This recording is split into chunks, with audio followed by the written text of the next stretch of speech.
2024-এ একটা বৈষম্যহীন এবং সর্বোপরি যে বলা চলে যে ছাত্রদের এই সরকারি চাকরিতে কোটার বৈষম্যের পাশাপাশি আপনারা দেখেছেন শেষ দিকে কিন্তু ছাত্র সমাজ পরিষ্কারভাবেই বলেছে যে লক্ষ্য ছিল সেখান থেকে রাষ্ট্র বিচ্যুত হয়েছে, মানবিক রাষ্ট্রের পরিবর্তে এটা একটা দানবীয় রাষ্ট্রে পরিণত হয়েছে।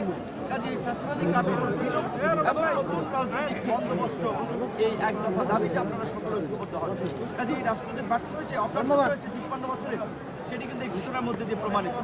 আজকের দিনে আমাদের প্রত্যাশা থাকবে যেভাবে আমরা 5ই অগস্টের পূর্বে ফ্যাসিবাদের পতনে এবং নতুন রাষ্ট্র বিনির্মাণে ঐক্যবদ্ধ হয়েছিলাম, এই অন্তর্বর্তীকালীন সরকারের মাধ্যমে রাষ্ট্র সংস্কার এবং জন আকাঙ্ক্ষার রাষ্ট্র বিনির্মাণে যেন আমরা ঐক্যবদ্ধ থাকি। বিশেষ করে যেই ফ্যাসিবাদের বিরুদ্ধে রাজপথে লড়াই সংগ্রাম করেছিল তাদেরকে মনে রাখতে হবে 53 বছরে আমাদের যে রাজনৈতিক ইতিহাস সেটি কিন্তু খুব সুখকর নয়।